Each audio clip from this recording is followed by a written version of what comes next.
At gusto ko pong tingnan natin ang salita ng Diyos ngayon sa 2 Chronicles chapter 25. But before we do that, pwede po yung mga bisita natin ay tabihan ng mga may Bible. Lalo na mga ito, kawawa naman sila. Pati ayan, okay, meron bang tatabi sa nila? Pakikuhan na lang sila. Huwag nyo lang tabihan. Diyan kayo magstay sa kanilang tabi. Huwag nyo ibibigay yung Bible. You stay with them para sila po ay merong access sa salita. Ang dami pa nitong mga kabataang walang Bible. Ano na lang. I'd like you to have an access of the Word of God. Kaya nandito tayo para sa salita ng Diyos. Hindi ko salita ito, mga kapatid. This is the Word of God. Okay, sa 2 Chronicles, kasi masyado silang nagsiksikan. May Bible ba kayo? Oh, yan na nga. Oh. Hindi nyo ba sila nakikita? Alika dito, kapatid. Sige, Kion, labas ka dito, Kion. Kasi nahihiya silang kuhanin kayo. Yan. Ikaw, Iho, may Bible ka? Meron na? Okay. Ito, sige. Okay, mahiya. Para meron tayong Bible. Okay. Ayaw kong masayang ang inyong oras ngayon. Okay. Amen. Para at least pag alis, may salita ng Diyos. Saan ka naggaling? Sa simbahan. Anong ginawa mo doon? Nag-aral ng Bible. Anong sinabi sa Bible? Ito ngayon, sa 2 Chronicles. Okay. So marami pa tayong pag-aaralan kung bubuhayin pa tayo ng Diyos sa makalawa at sa mga susunod. Kaya balik ka ng balik. Kasi marami yan. 66 books yan. Okay. Pero yung pag-aaralan lang po natin ay nandyan sa verse number 9 ng 2 Chronicles chapter number 25. Yung huling sinabi ng man of God doon kay Amaziah sa hari ng Israel. Okay? So nakalagay po diyan sa verse number 9 doon sa pinakahuli, the Lord is able to give thee much more than this. Yan yun. Yan yung salita ng Diyos na gusto kong bigyan natin ng pansin ngayon. Kasi yung papansinin natin lahat, itong nasa buong talata, hindi tayo matatapos ng buong araw, non-stop. Hindi kayo makakakain at makakauwi. Gusto niyo yun? Okay. So, yan po yung salita ng Diyos. Pero para magkaroon tayo ng background, babasahin natin verses 1 down to 12 or 13. Okay? I'll read and just follow me, okay? Amaziah was 20 and 5 years old when he began to reign, and he reigned 20 and 9 years in Jerusalem, and his mother's name was Jehoadan of Jerusalem. And he did that which was right in the sight of the Lord, but not with a perfect heart. So sa mga bago, si Amaziah, hari. Pangalan po yung Amaziah. Hari siya ng Israel, ng Judah specifically. Doon po kasi sa Jerusalem, nahati sa dalawang kaharian. Israel sa northern part, Judah naman dito sa southern part. Dati isang buo yan, pero nahati sila. Okay. And then verse number 3, now it came to pass when the kingdom was established to him that he slew his servants that had killed his his father, but he slew not their children, but did as it is written in the law in the book of Moses, where the Lord was commanded, saying, the fathers shall not die for the children, neither shall the children die for the fathers, but every man shall die for his own sin. So, dito pala makikita natin na si Amaziah was a righteous king. Kasi yung batas ng Diyos ang kanyang pinaiiral. Naniniwala ang tayo ng capital punishment. And so, kapag sino yung pumatay, siyempre, dapat ay a life for a life. Okay? Yan po yan, a life for a life. Okay? Pero hindi naman po pwede niyang patayin din yung mga anak niya. Kasi nga, hindi naman yun ang mga nagkasala. Ayon din sa batas ng Diyos. You should die for your own sin. Yan ang kalooban ng Panginoon. See, righteous na si Amaziah at this point in time.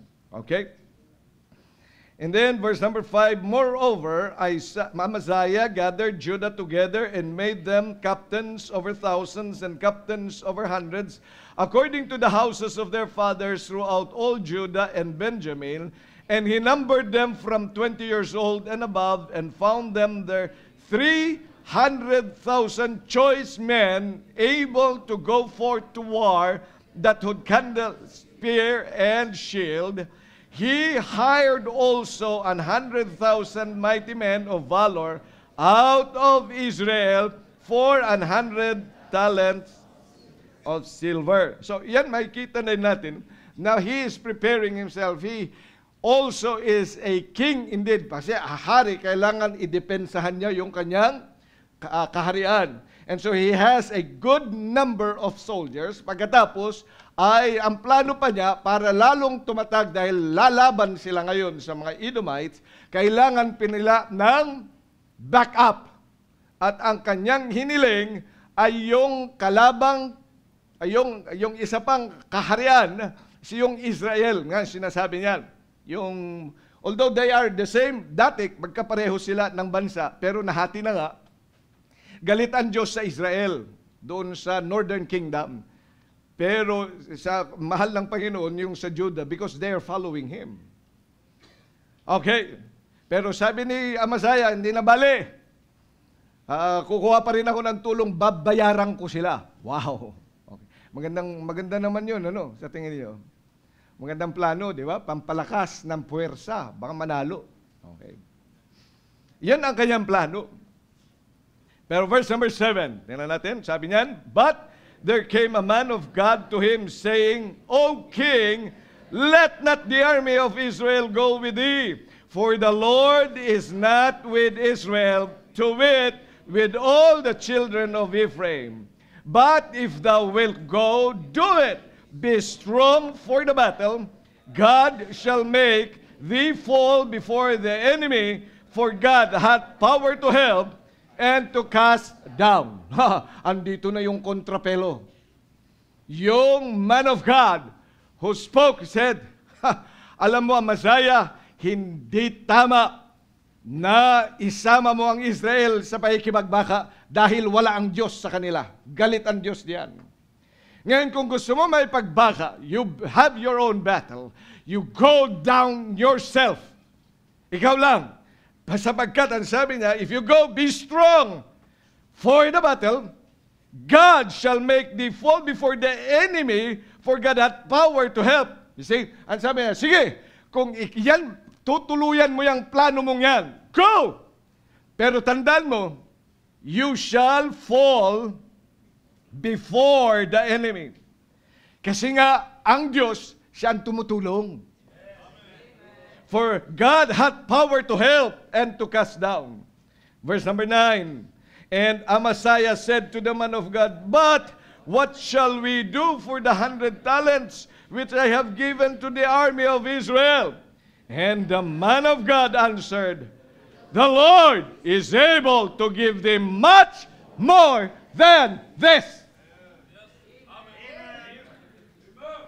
Sayang po yung binayad ko. Huwag mo nang kunin. Hayaan mo na. Because God is able to give thee much more than this. Verse number 10, then Amaziah separated them to wit, the army that was come to him out of Ephraim, to go home again. Wherefore their anger was greatly kindled against Judah, and they returned home in great anger. Siyempre naman, di ba? Galit din sila kasi gusto rin nila may pagbaka. What has happened? Verses 11 and 12. And Amaziah strengthened himself and led forth his people and went to the valley of Salt and smote of the children of Seir 10,000. And other 10,000 left alive did the children of Judah carry away captive and brought them unto the top of the rock and cast them down from the top of the rock, that they all were broken in pieces. See, hindi pala nila kailangan yung 100,000 soldiers. And then verse number 13, but the soldiers of the army which Amaziah sent back that they should not go with him to battle, fell upon the cities of Judah from Samaria, even unto Bethhoron, and smote 3,000 of them, and took much spoil. Pero meron naging side effect nung kanyang decision kasi na hindi mo na kinonsulta sa Diyos. Nag-decide na siya kasi na nauna. You know, there are things that we should understand sa atin pong text ngayon. The Lord is able to give thee much more than this. Dakilang Diyos, pagpalain mo po ang inyong salita. Maraming salamat na ikaw po ang aming Panginoon at nawa maunawaan namin ito sa aming pagsunod sa inyo. Sa pangalan ng Panginoong Hesus. Amen. Okay, please take your seats. The Lord is able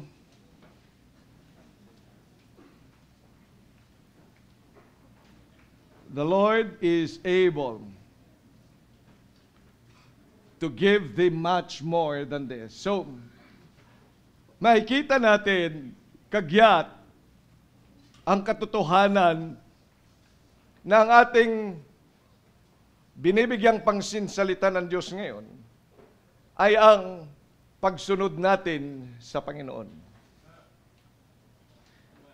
Ito po ang context na yan ay patungkol sa pagsunod sa Diyos.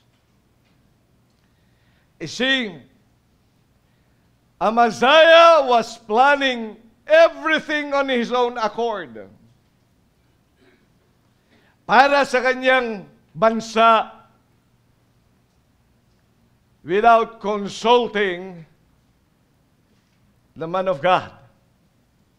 Ano kung bakit mayroong man of God? Sapagkat yan po ay bagay na inilagay ng Diyos para sa ating buhay. Someone, a preacher, who would teach you the Word of God. Yan po ang mahalagang katotohanan na dapat lamang ilagay sa puso at isipan natin. You know, if you would like to have a good Christian life, then you must put in your heart and your mind na meron kang pakikinggan. Meron kang i-consider sa buhay mo. Plano kasi ng Diyos yun na meron ka dapat na susundan, na magdadala sa iyo ng salita ng Diyos. Otherwise, sana'y hindi na nagtatag ng Diyos ng simbahan. Kung ang plano ng Diyos, kanya-kanya tayo. Basta may salita naman ng Diyos, basahin mo na lang. Hindi ganun ang Panginoon. Marunong naman ako Oo nga, magaling ka, alam ko. Honor student ka nga, magmula grade 1 hanggang sa college. Marunong ka talaga magbasa, marunong kang kumuha ng mga pagkakaunawa by reading books and by asking other people. And then decide on your own. Pero hindi yan ang plano ng Diyos sa isang mananampalataya. If you are saved, are you saved? Amen. Kung ikaw ay ligtas, ang iyo nga pong kalalagyan na sabi ng Panginoon, you must be in a church. Amen. Dahil yan lang. Yan ang tamang lugar para sa iyo. You've got to have a place so you can be taught and you can be encouraged, you can be exhorted, you can be challenged. Kaya kung ikaw ay hindi magpapasakop saan, doon sa nagtuturo sa iyo, ay hindi ka talaga lalago. And God can never use you. Why? Because that is not the design of the Lord. Hindi ko sinasabi ito kasi ako yung pastor. But that is the design. I have not been the pastor all from the start of this church. Pero ako po ay nagpasakop sa pastor na naging pastor ng simbahang ito. And I followed through. Akala ko ay tatawagin na ako sa ibang lugar. Sa totoo lang, the heart was already for, hindi na LB, kundi LP. Las Piñas. Hindi liberal party yun. Kasi akala ko doon na, napamahal na kami sa mga tao doon na sinisera namin, dinadala sa San Pedro. And then, you know, you develop a fellowship with families. So, yun, kaya sabi ko, siya, kung talagang dito tayo, edi, go. Although, of course, there is still a part of here na ang alam ko kasi, napamahal din, in love din ako sa Los Baños when I first came to Los Baños. Oh. But nonetheless, I've got to follow through. Amen. At yun po yung sinunod ko.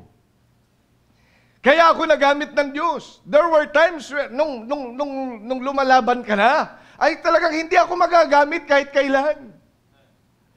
Kaya if you develop a negative attitude to a leader, ay hindi ka magagamit, biro mo. Magkasama kayo sa simbahan pagkatapos galit ka sa kanya, ay paano ka nga gagamitin ng Diyos? Isa lang ang po pwedeng umalis doon. It's either the pastor or you stay. Kung pagbibigyan ka ng pastor. Kaya nga po, kinakailangan magkaroon tayo ng pusong mapagpakumbaba. Amen. Yan yung mga sinasabi nila, oy, wag niyong pag-uusapan yung pastor mo. Oo nga naman, bakit mo pa pinag-uusapan? Pastor mo yun. Hindi ba siya nagbibigay sa iyo ng Word of God? Pagkatapos pag-uusapan niyo kung ano-ano pang pagsasabihan niyo. Buti sana kung pinag-uusapan niyo kung paano palalakihin yung kanyang hasyenda. O kaya i-encourage siya. Amen? O di ayos yun. Magandang bagay. Kasi kapag hindi, ikaw mismo, nandyan ka, pero hindi ka lumalago. Ay kawawa ka lang. Now, I know of members, hindi dito. I know of members na hirap. Kaya sabi ko sa kanya, ba't ka ba hirap na hirap? Kasi nga, hindi ka nagpapasakop doon sa pastor mo. Magpasakop ka sa kanya para maintindihan mo, there will be joy. Magkakaroon ka. Nagkaroon din ako ng ganyang kaisipan noon. Kasi pag nagpipreach na yung pastor, sabi ko, bakit yung nabasa ko dito, magkaiba-iba yung sinasabi ng pastor doon sa nabasa ko. Siyempre, magkaiba silang tao, magkaiba silang sasabihin.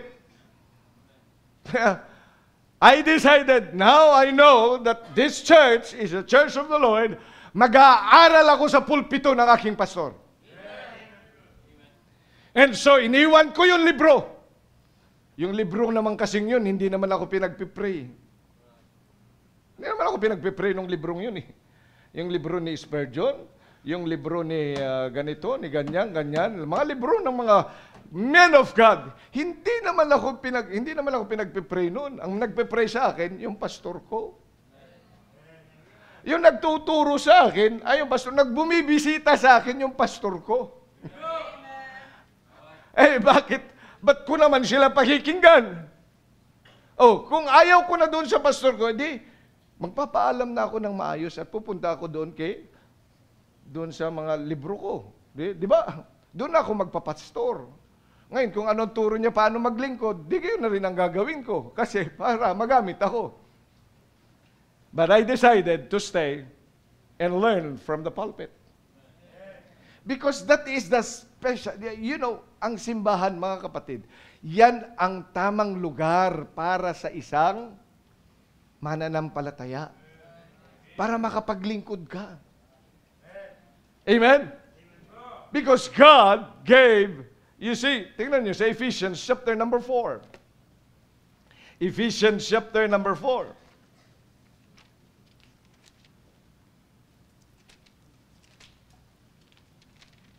Ephesians chapter 4, verse number 11. And He gave some apostles, who gave God. He gave apostles, and some prophets, and some evangelists, and some pastors and teachers. Para saan? For the perfecting of the saints. Para yung mga mananampalataya ay lumago, perfect. Ibig sabihin ng perfect yan ay paglago, tumibay sa gawain ng Diyos. Hindi yung pabago-bago ang isip, kundi patitibayin yan. Para saan pa? For the work of the ministry. Para ikaw makapaglingkod. Para yung saints, para yung mga anak ng Diyos ay makapaglingkod. And then, for the edifying of the body of Christ. Para tumibay ang katawan ng Panginoon. Ang katawan ng Panginoon, ito yung simbahan. These are made up of people who are saved and baptized together. Yan po yung simbahan. Tayo po yun. Hindi tong building na yan. Ang simbahan ay mga tao na dinadagdag ng Diyos, organized together, para ang paglilingkod natin ay maging maayos. Kaya nga na-organize tayo, orchestra, choir, Sunday school, usher, lahat ng mga yan, organize yan. We organize these things so that the work is going to push through. Kaya meron din tayong full-time work. Yan, mga bagay na yan. All these things we have together as a church na dapat lang sinusuportahan mo. At ngayong Oktubre, ay titingnan na natin yung ating mission work na dapat ay kasama ka. See, because that is the church. Ang simbahan, marami tayo pag mga gathering na kagaya nito. Siguro nasanay ka na yung gathering mo ay mayroong karaoke. Di ba? Kapag ikay napunta doon sa mga party, di ba? Yun ang yung mga kalipunan yan. O kaya, nasanay ka na swimming, nasanay ka ng paglinggo, anong ginagawa mo? Nasa basketball, nasaan? Nasa computer, nasaan kung saan-saan ng lugar. Yun yung mga dati mong pinupuntahan. But now you are in a church. At ito yung ginagawa natin na ikinig ng salita ng Diyos, aaralin natin yan para tayo naman ay magamit ng Panginoon sa mga paraan na nais niya sa atin. Kaya nung sinabi ng Panginoon, the Lord is able to give thee much more than this, nung ikay nag-umpisa ng sumunod sa Kanya, ibig sabihin, number one, ay mayroon kang mga iiwanan at hindi na dapat balikan. Now that you are saved, and now that you want to serve the Lord, ay meron kang dapat na iwanan.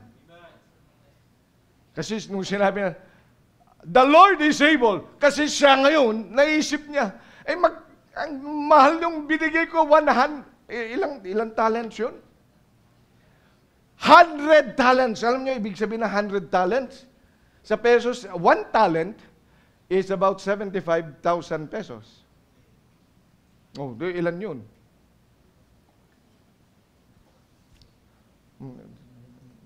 Sige na, ganun na yun. Yan yung equivalent in peso. Mahal talaga yun, sayang talaga yun. Pero sabi ng Panginoon, sabi ng man of God, alam mo,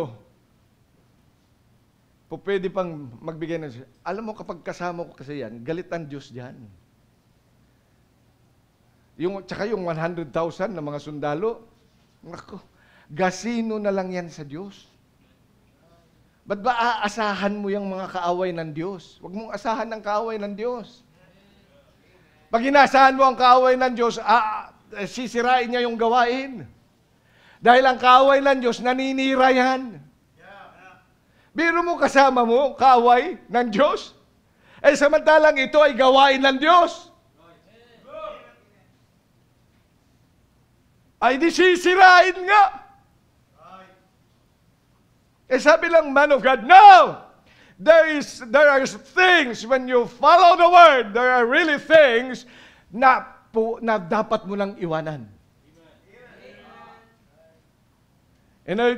Sa bawat pagsunod natin sa Diyos, ang sabi niyan, may iiwanan ka, ibig sabihin, meron ka dati. So, hindi ka naman talaga walang-wala. Ay yung mga paawa effect, kami naman ay walang-wala ako, walang-wala akong alam, walang-wala akong... Ay, di dapat nga iwanan mo na ngayong walang-wala ka. Kasi mas marami pang ibibigay sa iyo ang Diyos. Walang-wala ka pala eh. At sabi ng Panginoon, ano sabi ng Panginoon? The Lord is able to give thee much more than this. O yung walang-wala ka, then the Lord will give thee much more than this. Naintindihan mo ngayon? So yung mga laling nagsisintir, sabi niya, walang-wala naman kami, walang-wala akong alam, walang-wala akong pera, wala akong kakayanan, wala talagang nagmamahal sa akin. Di magbibigay ang sa'yo ng Diyos ng magmamahal sa'yo. Hello?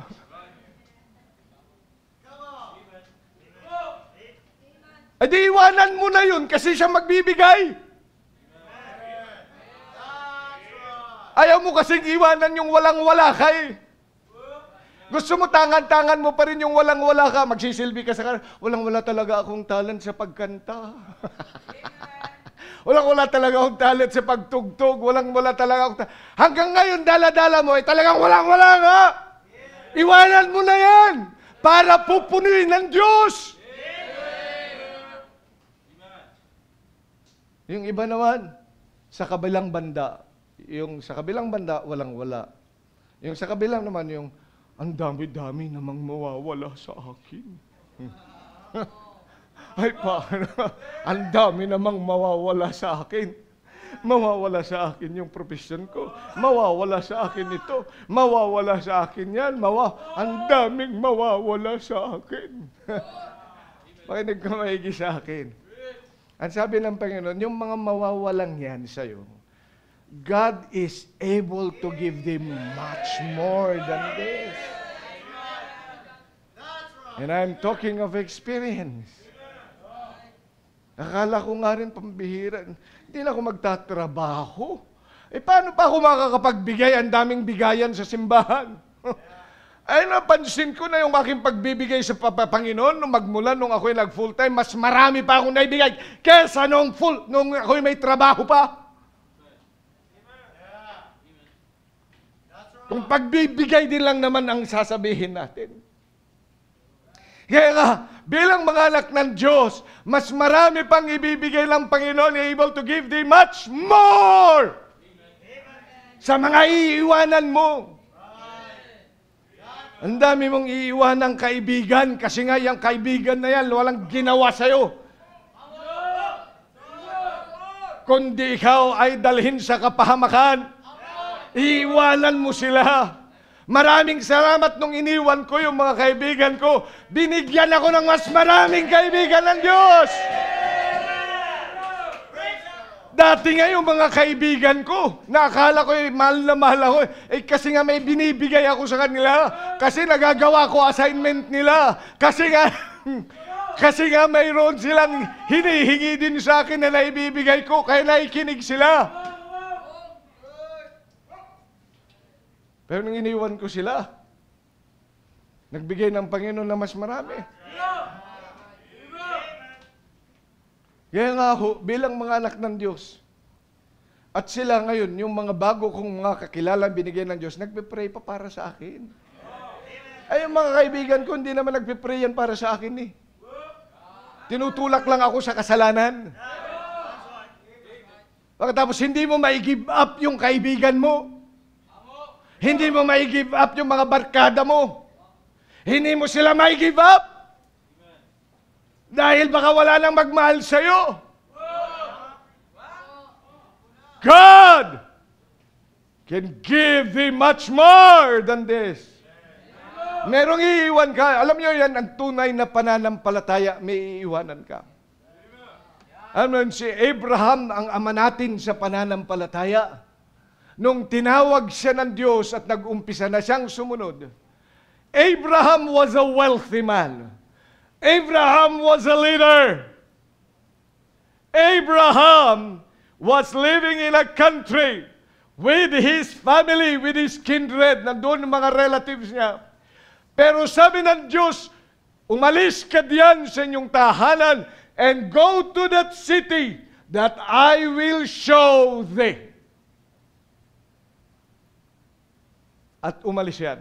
Yan po, bilang mga anak ng Diyos, kung ikaw ay mag-umpisa nang sumunod sa Kanya, may mga bagay ka talagang iiwan. Kaya nga magkaroon ka ngayon ng kaisipan ng pagbabago. Alin ang mas mahalaga? Yung iiwanan mo o yung ibibigay ng Diyos sa iyo? Hello? Yung iiwanan mo o yung ibibigay ng Diyos sa iyo? Ano kung bakit hindi makasunod ang maraming mga Kristiyano? Because they want their two masters to go together. Ano sabi ng Matthew chapter 6 verse 24? You cannot serve two masters. Di ka po pwedeng maglingkod sa dalawa. Mamimili ka. Piliin mo kung sino susundin mo. Kung yung tiyan mo, o yung puso mo, o yung kaibigan mo, o ang pera, o ang Diyos. Iisa lang doon, kapatid. Kaya ngayong umaga, kung dalawa ang master mo, ngayon, magdesisyon ka. Pag sinabing, the Lord is able to give thee much more than this, ay may bago ka ng tatahakin. May bago ka ng goal sa buhay. Yan ang ibig sabihin yan. So meron ka na ngayon, new goal. At alam niyo ba, ang isang Kristiyano, ang dapat na goal niya is really to be like Christ. Tingnan po ninyo sa Ephesians, balikan natin Ephesians chapter 4. Verse number 13. Till we all come in the unity of the faith and the knowledge of the Son of God, unto a perfect man, unto the measure of the stature of what? The fullness of Christ. That is the highest goal na dapat ilagay mo sa iyong puso, sa isipan, sa buhay mo. To be like Christ. Hindi yung para lamang pumogi ka o kaya gumanda ka. Kundi para ikaw ay maging kagaya ng ating Panginoong Jesucristo. Yan din po ang plano ng ating Panginoon. Hindi yung maging sikat ka, kundi si Jesucristo ang sikat sa buhay mo. Ang Panginoon ang makikita sa buhay mo that Christ gets the glory in you. Hindi ang galing-galing mo talaga, Brad. Ang galing-galing mo talaga, sister. Nakakainggit ka naman, ang yaman-yaman mo. Dapat lang ang isang Kristiyano ngayon, nang sinabi lang pa the Lord is able to give thee much more than this, ay meron ka ng tatahaking ibang landas. At ang landas na yan ay para marating mo ang kapuspusan ng ating Panginoon. To be like Christ, it's the highest goal. Kaya nga po, may mga dinesisyonan tayong mga bagay sa ating buhay. Marahil nung una, now that you have decided to follow Christ, I have decided to follow Christ. Dapat lamang no turning back. No turning back. Because we would like to become like Christ. And when we have this goal, then we must have different pathway now. Bago ng daan. Ano yung daan yan? Hindi yung daan na inisip mo, kundi yung daan ng Diyos. Dapat ay matutunan natin yung paraan na ng Diyos, hindi yung paraan natin. Marami tayong paraan. Paano natin gawin ang mga bagay, mga kapatid? Lalo na yung mga napag-aral, lalo na yung mga maraming experience sa buhay. Ang dami nilang experience. Pag marami ka ng experience, yung experience mo gagamitin mo. Pero ang paraan ng Diyos iba. Ang paraan ng Diyos, ikaw muna ay lumuhod, ask the Lord, Listen from the Word of God. Listen from the man of God. Yan! Yan ang dapat lang na bago na ngayong buhay. Ay marami mga smart aleck. Paraan pa rin nila. Kasi nga, tinuruan tayo ng siyensya, tinuruan tayo ng eskwelahan. Ano yun? Dapat may SWOT analysis. Tawa ka ng tawa ng SWOT analysis na yun. Alam mo ba yung SWOT? Ano nga ba yung SWOT?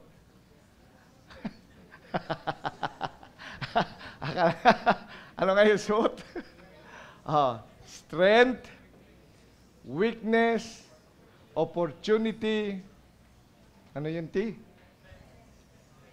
Trial? Threats. Yan, yan, di ba? O kaya, yung tinatawag natin na advantage and disadvantage. Di ba? Inaaral natin yan. Kung gagawin ko ito, ito ang mangyayari. Kung hindi ko gagawin, ito rin yung mangyayari. Parang ano lang yan yung mga simple. Maglilingkod ka, mamamatay. Hindi ka maglilingkod, mamamatay din. O ano decision mo? Hindi maglingkod ng mamamatay. Tama? Yun yung mga ginagamit natin. Ano pa? Di ba parehas naman, sino dito ang hindi mamamatay? Parehas din naman mamamatay. Yung hindi naglilingkod sa Diyos, yung hindi pumupunta ng simbahan, hindi ba yun namamatay? Pag ikaw nagpunta ng simbahan, hindi ka na rin mamamatay? Mamamatay pa rin naman eh. Alin mas maganda? Yun, di ba? Di magsimba ka na lang. Yung iba, hindi. Parang ano yun, pag kumain ka ng taba, mamamatay. Pag hindi ka kumain, mamamatay ka rin. Ayun, ay mali na. Maling application na yun. Huwag mong gagawin yun.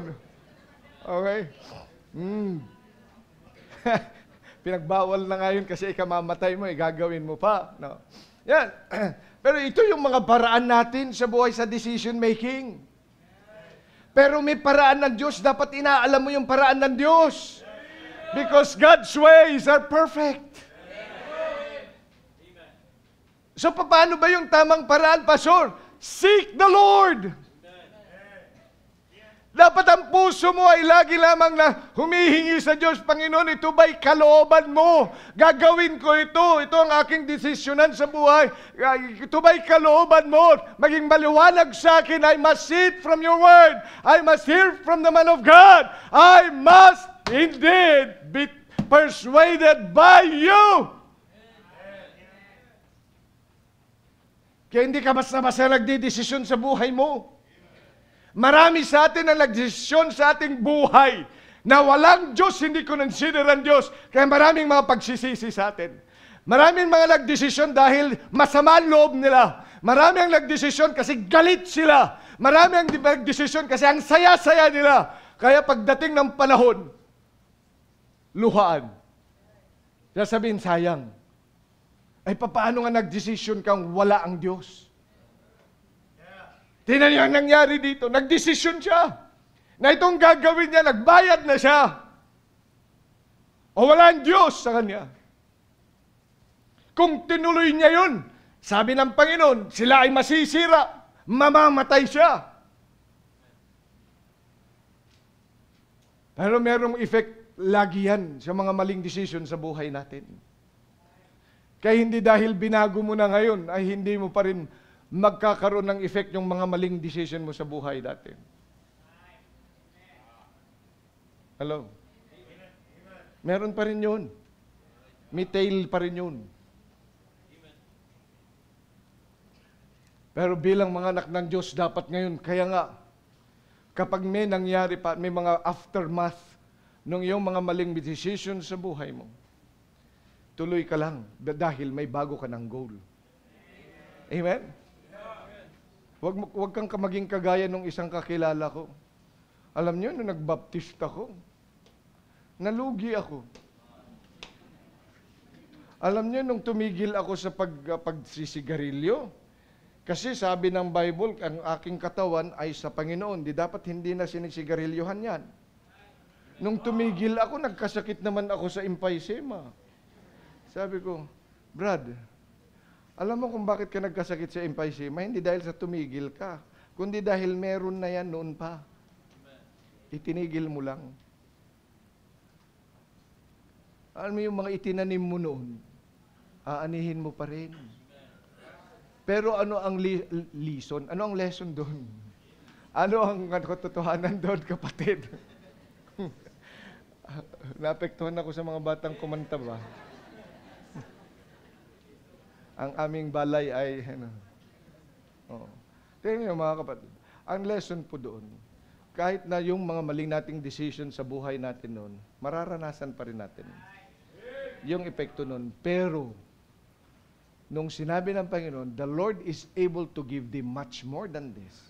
Kung meron man repercussion, tandaan mo, that is the fruit of your wrong decisions. Hayaan mo na. Inaanin mo yan. Ang gawin mo, the Lord is able to give you much more than this. Kaya nga walang lugi sa isang Kristiyanong sumusunod sa Diyos. Tingnan nyo nga yung nangyari kay Amasaya. Nanalo sila 10,000 o all 20,000 ang kanilang mga nagapi. Walang kahirap-hirap. Pagkatapos ay yung mga pinaalis nila, 3,000 naman ang kanilang pinatay doon sa kanilang rank. But nonetheless, that was because of that was the wrong decision. Pero hindi ibig sabihin na babalik ka na doon. No! Hayaan mo nun. Still, the word of the Lord sticks. Sige na wala yan dahil sa maling decision dati. But now because you're following God, the Lord is able to give thee much more than this. Just keep going. Yan po yung goal. Kaya ho, dapat maging maliwanag yung bago mong tinatahak sa buhay mo. Para hindi ka pabalik-balik, papalit-palit. Dapat ay nandun ka na so that you would be able to grow and grow and grow. Pag sinabi ng Panginoon, the Lord is able to give thee much more than this, therefore, may gagawin ang Diyos habang sumusunod ka. Hindi yung gagawin mo na yan, kundi yung gagawin ng Diyos. Tingnan mo yung salita, the Lord is able. So, sinong gagawa niyan? The Lord, hindi ikaw. Ang gagawin mo lang, sumunod. Yung pinagagawa ng Diyos, yun lang gawin mo. Pero ang sabi lang pa yun, that which is adding to your life, it is God's. Kaya hindi yung ikaw yung naghirap, ito pinaghirapan ko yan, dugot pawis ko yan. Ay siya, ayan dugot pawis mo pa lang yan, di pakinabangan mo na lang. Pero God will give me, pag sinabing God, the Lord is able to give thee much more than this, aasahan mo yung ibibigay ng Diyos sa'yo. Habang sinusunod mo siya, habang ginagawa mo, pinagagawa niya, then, hindi bagat meron kang mga desire sa puso mo, gusto mo sana mga ganito, pero hindi nga yun ang iyong, hindi naman yun yung iyong ginagawa. You are not pursuing it. Ulitin ka ha. Pag inutusan ka ng Diyos, pero ang pangarap mo, ito yung gusto mong magkaroon ka. Kaya lang yung sinasabi ng Diyos na gagawin mo, ay hindi naman para makuha mo yun. Iba yung pinagagawa ng Diyos, sige lang, gawin mo. You may desire for it. Do you know that the text says, the Lord is able to give thee much more than this? Yung mga ninanais mo na magkakaroon ka, sabi ng Panginoon, bibigyan ka pa ng higit doon.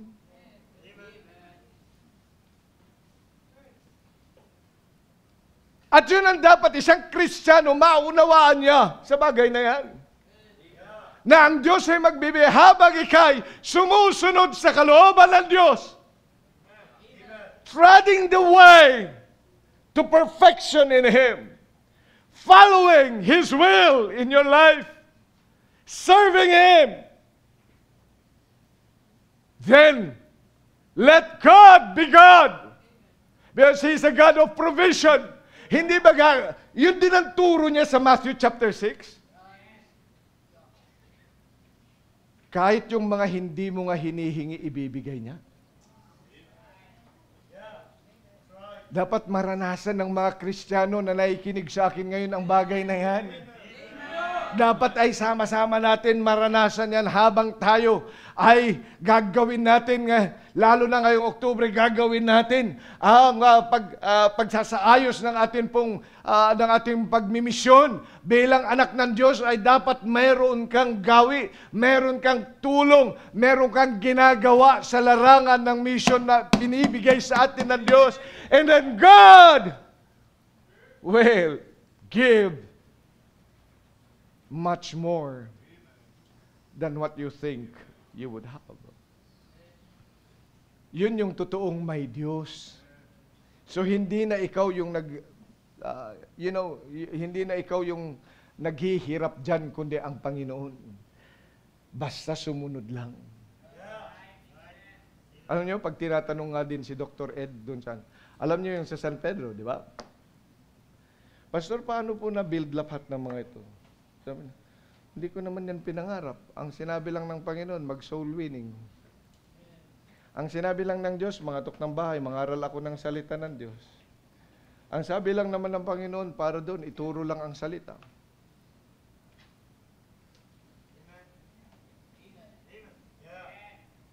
Wala naman yung step 1, step 2, step 3, step 4, step 5, then, hula! The buildings are there. Wala. Masasabi, preach the word. Soul win. Bible study. Dalhin sila sa simbahan. Turuan ng salita ng Diyos. Turuan ng precept ng salita ng Diyos. Ayun. Magtanong ka rin sa mga Kristiyano. Who knows this trick? A trick?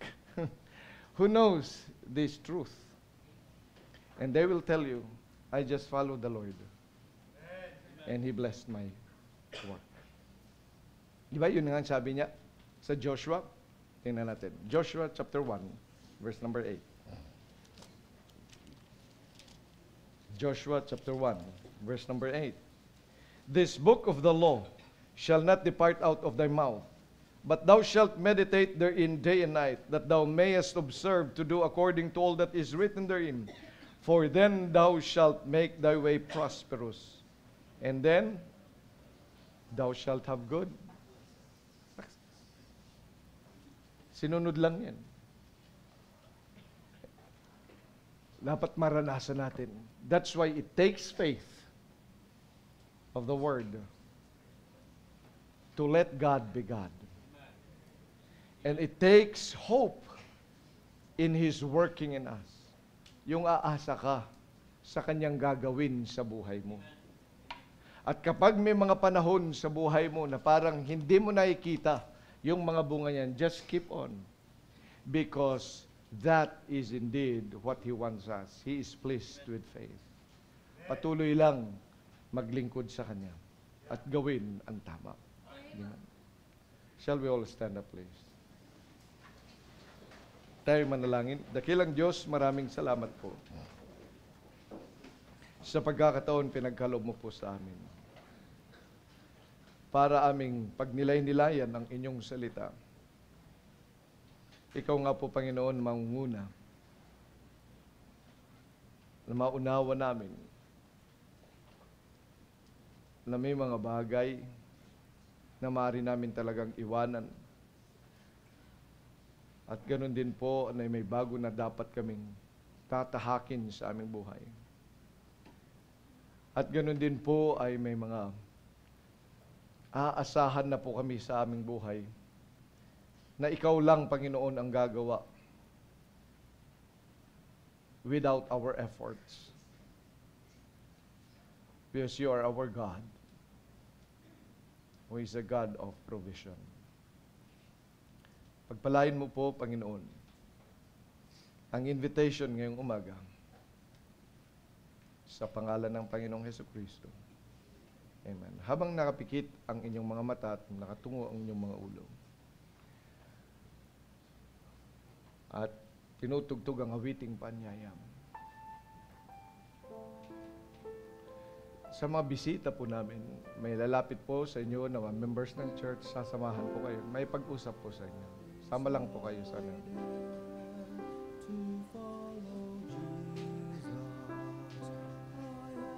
At sa mga members ng church, will you follow? Will you follow the Lord? Nakita mo na ba ang kalooban niya sa buhay mo? Alam mo, yung isang pinakamagandang bagay is that you should follow the Lord.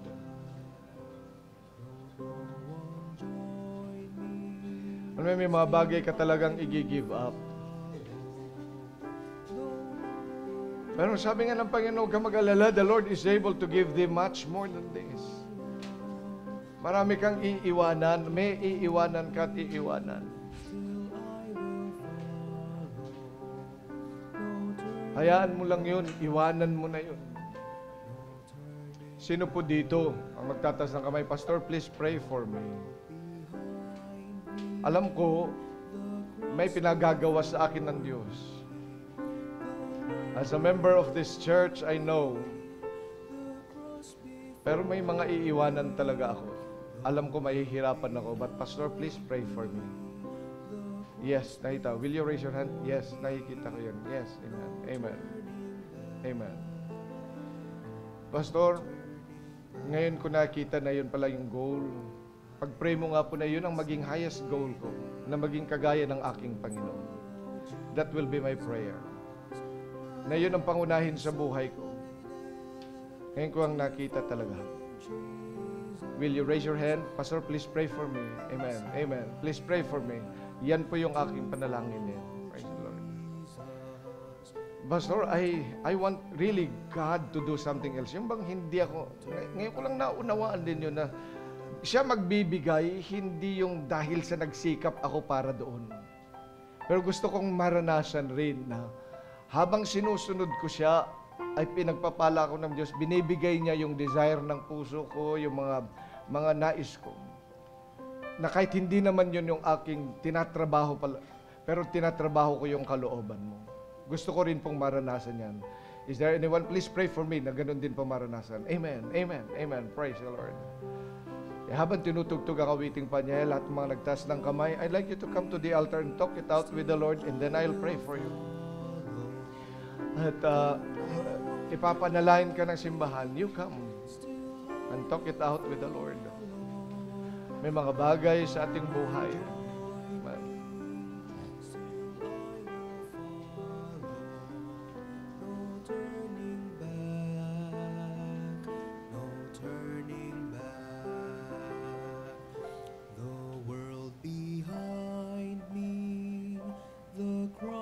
Before